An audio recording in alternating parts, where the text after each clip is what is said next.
Hello, everyone. And today we want to talk to you about change management, a topic that occupied the organization, at least since I've been around.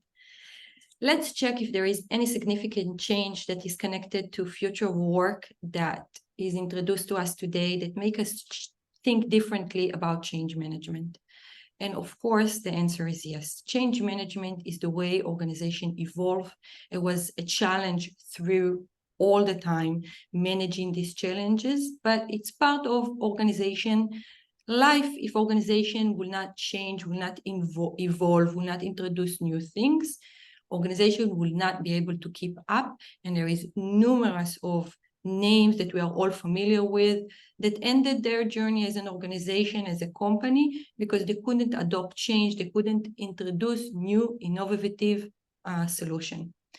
So we're going to start with Lena introducing us to how it looks from the employee side. Lena?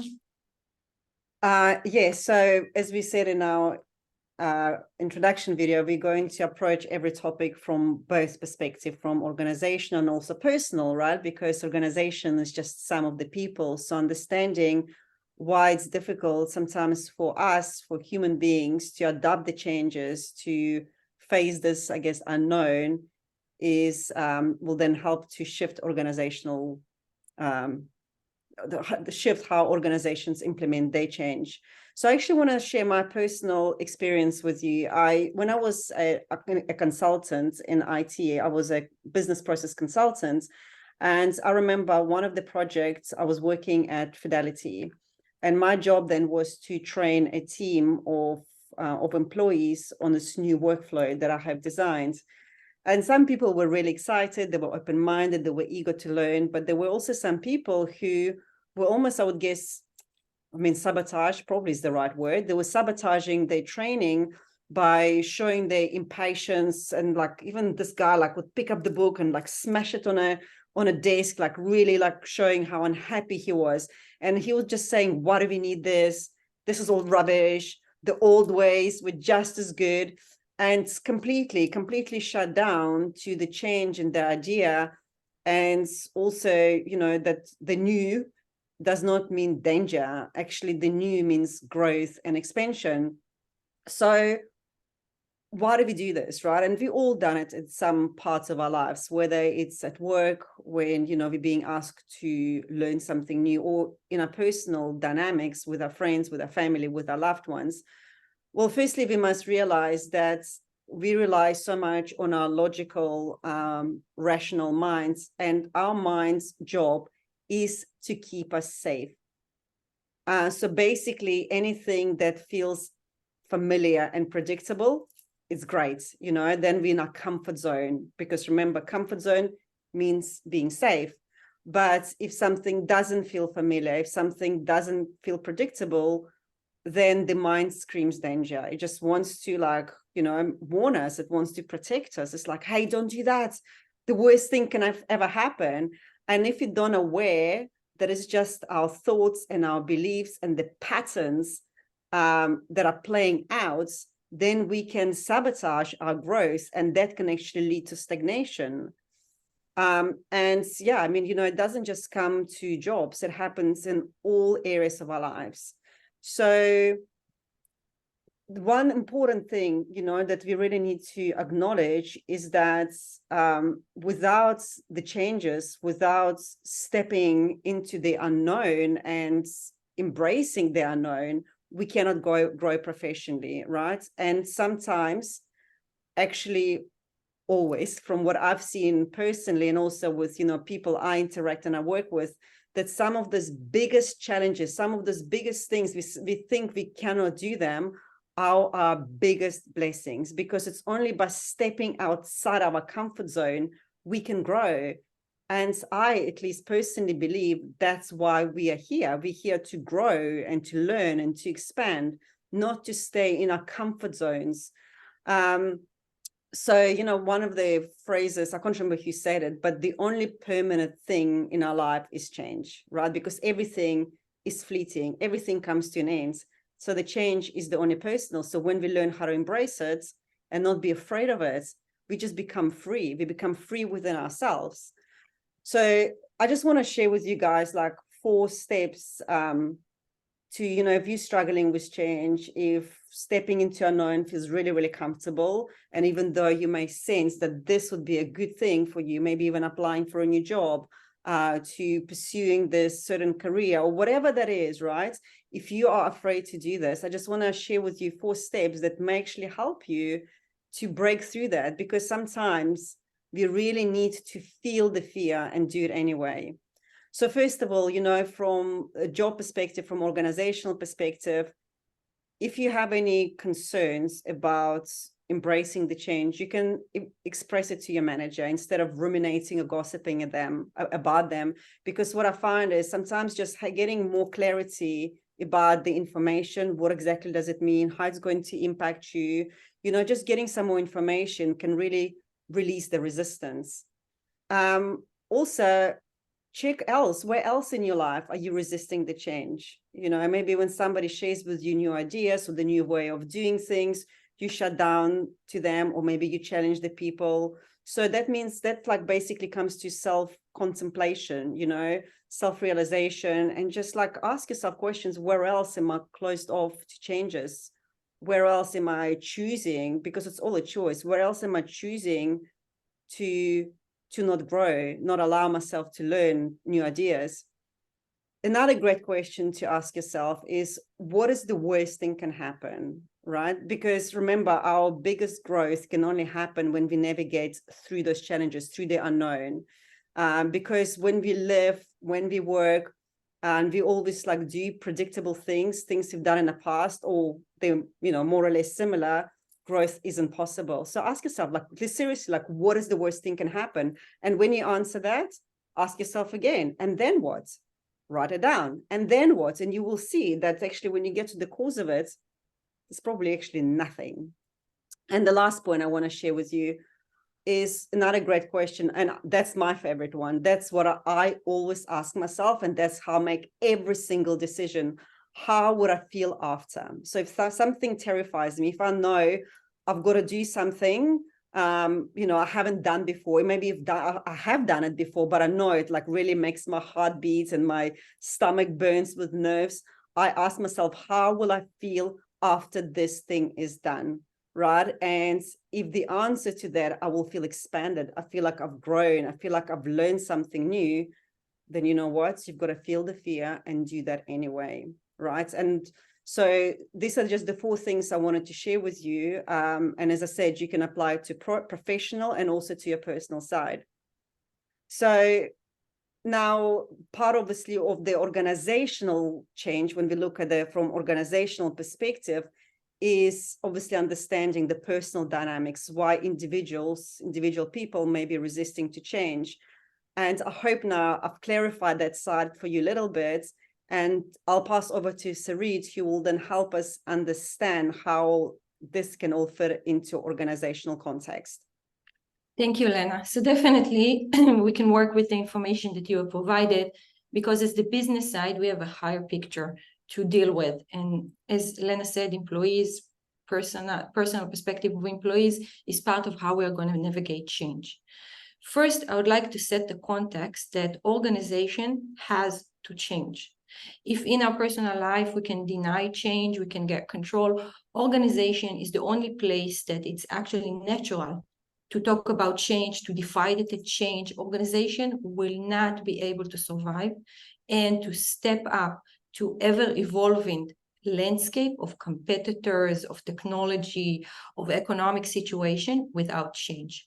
The success of the company depends on how good of a change muscle we have.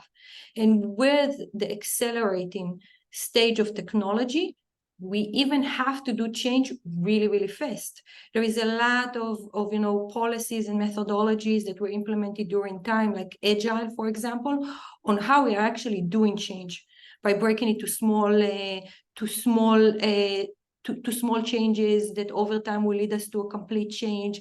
But everything is speeding up, and change is definitely for organization the muscle that will decide if an organization will survive and succeed. So first, it's a must. And by understanding that employees on a personal level not always engage and happy about change management and change as a whole, already start a perspective on how we're going to view it.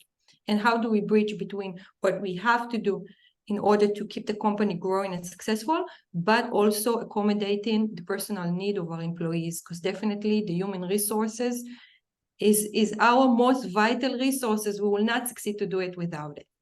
So what can I recommend to you? First, knowing that, keeping that perspective.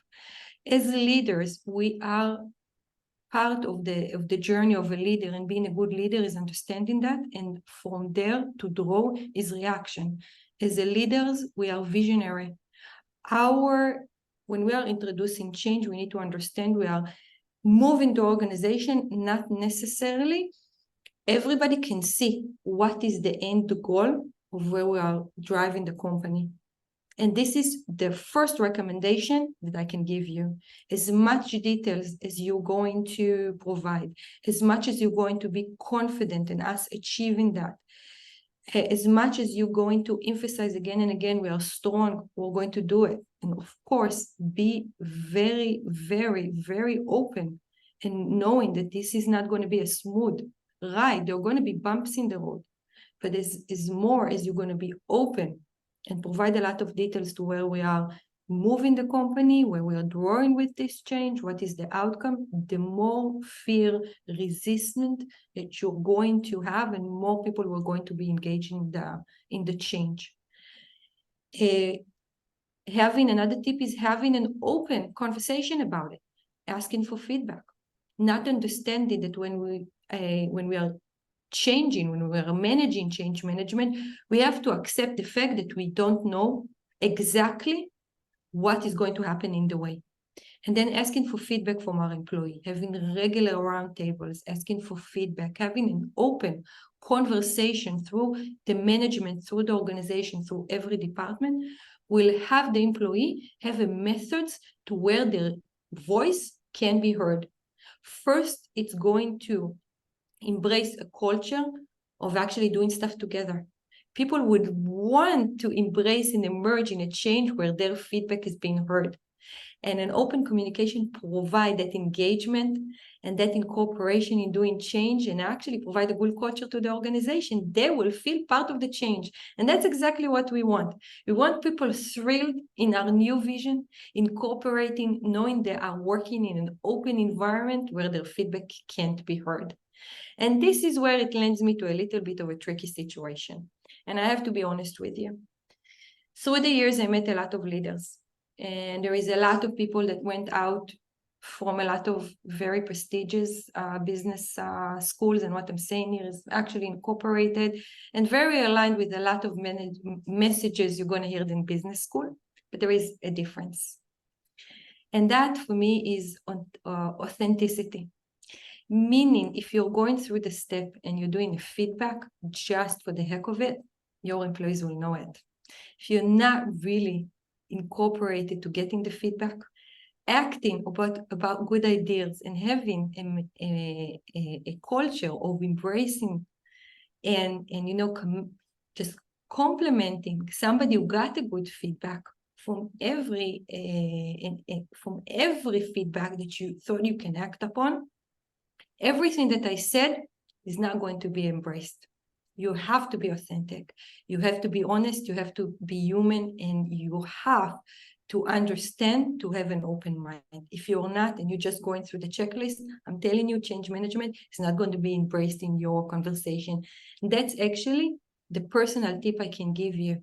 Every employee that worked with me in the past can tell you that we had always conversation, even sometimes there were difficult conversations that I not necessarily were happy to have. But if somebody gave me something, and every conversation, by the way, even if I didn't act upon, the person left my office and knew that conversation, the fact he challenged me, made me think about things I didn't see. Even if now I know more information, but still choose to do the same, I value the conversation we have. So it's not necessarily about acting upon it. It's just having the conversation, having somebody challenge us.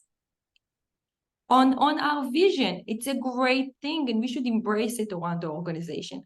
So find your authentic voice, be a leader, an authentic, personal, engageable leader through every department. If you're a supervisor, a team leader, a VP, a EVP, a C-level, it doesn't really matter. You have to be authentic. You have to understand and respect people's perspective, understand their fears, understand how you navigate this, and understand you really don't have a choice. Organization have to change.